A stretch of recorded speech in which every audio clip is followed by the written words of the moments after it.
시즌에 인기 있는 키워드나 인기 있는 제품을 먼저 등록을 하고 리뷰 작업을 해서 광고를 쏘는 방식이에요. 그런데 오히려 초보 국내 셀러들보다 더 잘하고 있어요. 리뷰도 충분히 쌓고 광고도 잘하면서 국내 판매자들의 시장을 엄청나게 잠식해 오고 있습니다. 코스트코에서 이 브랜드 정책에 참여하게 된다면 많은 코코 리셀 사업자들이 한 번에 본인의 사업이 흔들릴 수도 있는 문제가 발생할 수도 있겠죠.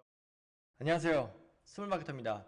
지금 월 매출 1억 이상을 찍고 계시거나 안정적인 수익을 벌고 계신 슈퍼셀러라면 이 영상을 안 보셔도 됩니다. 하지만 리셀, 대량 등록, 쿠팡 그로스를 하시면서 월 매출 1억 이하의 소규모 셀러라면 이 영상을 통해서 여러분들의 사업이 크게 점프하거나 혹은 사라지는 위험성을 막을 수 있는 정말 좋은 정보를 가지고 왔습니다.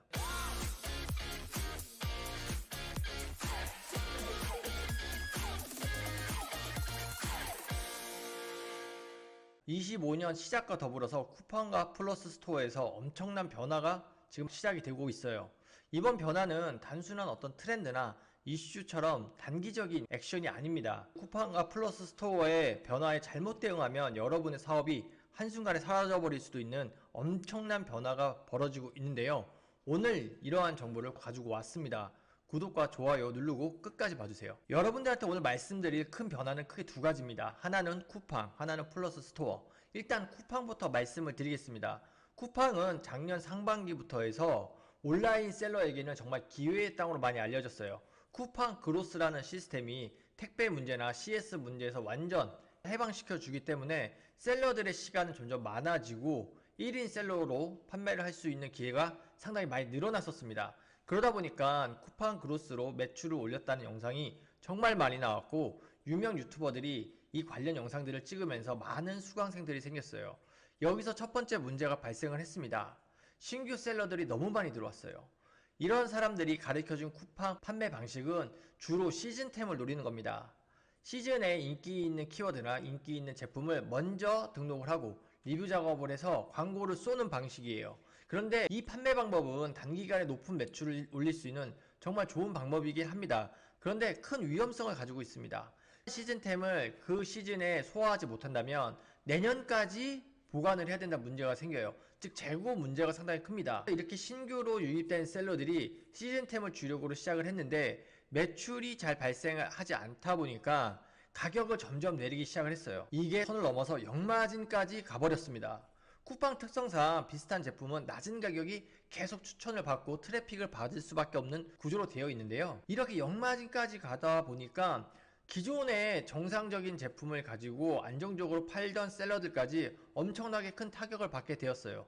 이제는 가격 경쟁에서 누구도 쉽게 승리라고 얘기할 수 없는 아주 암담한 시장으로 바뀌었습니다. 물론 시즌템 중에서도 본인의 제품으로 라벨링을 하거나 상세 페이지 지재권 등록 등 다양하게 본인의 제품을 보호할 수 있는 진입장벽을 만든 분들은 그나마 매출을 잘 보호하셨지만 대부분 들어왔던 신규 셀러들은 시즌템의 이 재고 문제 그리고 늦은 정산 주기라는 문제 때문에 심각하게 타격을 받았어요. 두 번째 쿠팡의 문제는 중국 셀러들의 대거 유입입니다.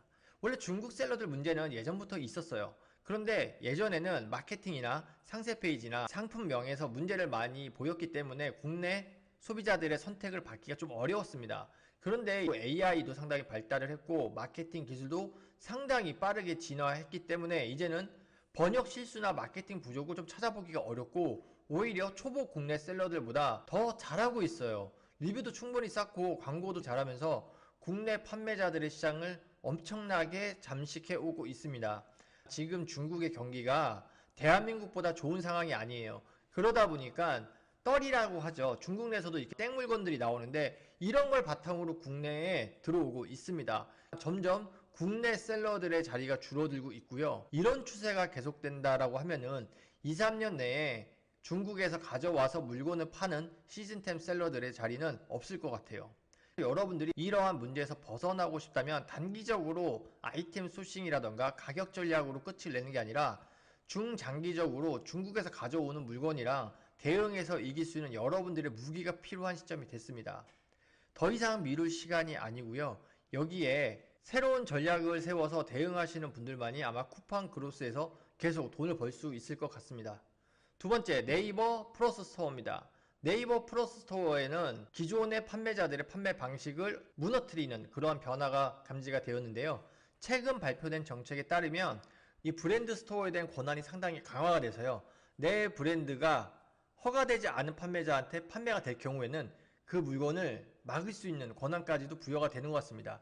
이렇게 어떤 브랜드의 인증몰이라는 이러한 개념은 기존의 대기업 브랜드 스토어에만 진행이 됐던 모델인데요. 이제는 그냥 브랜드 스토어에도 이 기능들이 들어오고 있어요. 내가 브랜드를 가지고 있을 때 인증받은 판매자만이 팔 수 있는 기능이란 거죠. 그러면 리셀러들은 나중에는 상품조차 등록할 수도 없는 그런 상황이 돼요.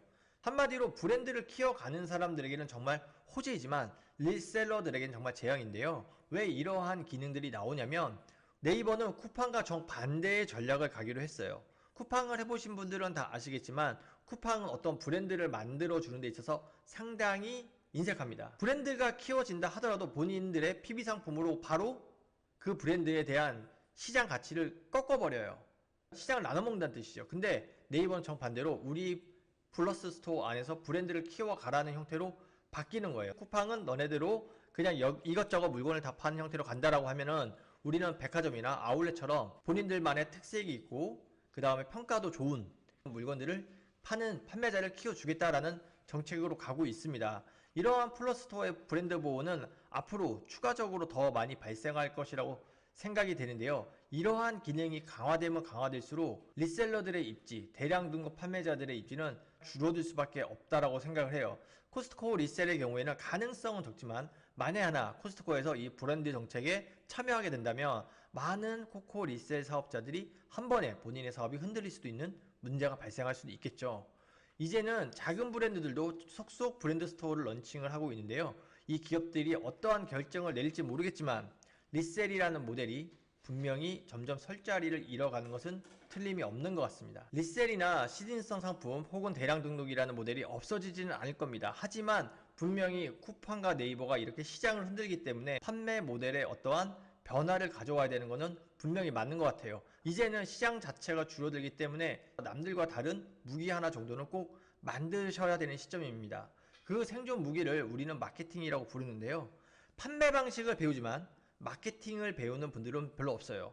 내가 1, 2년 온라인 셀러를 할 게 아니라면 여러분들만의 무기를 개발을 하고 사업을 하면 할수록 스노우볼이라고 하죠. 눈덩이가 굴러갈 수 있는 이러한 마케팅 전략을 만드셔야 됩니다. 그런데 이러한 마케팅 강의들이 흔치가 않아요. 온라인 셀러를 위한 마케팅 강의가 흔치가 않은데요. 제가 온라인 셀러들을 위해서 매주 목요일 여러분들이 스스로 상품을 개발하고 여러분의 시장을 만들 수 있고 최소한의 진입장벽을 구축할 수 있는 마케팅 전략 강의를 무료로 제공을 하고 있습니다. 이 강의에서는 여러분이 2025년 이후에도 살아남을 수 있는 구체적이고 실질적인 방안을 다루고 있는데요. 이 강의는 무료로 라이브로 제공이 되고 있어요. 2025년을 성공하는 소수가 될지 실패하는 다수가 될지는 여러분들의 선택에 달려 있습니다. 제 강의가 아니더라도 앞으로 여러분들의 무기, 고객들이 다른 경쟁자가 아니라 여러분들의 제품을 선택을 해야 되는 그 무기만큼은 꼭 만드셨으면 좋겠습니다. 구독과 좋아요는 제가 영상을 만드는 힘이 됩니다. 감사합니다.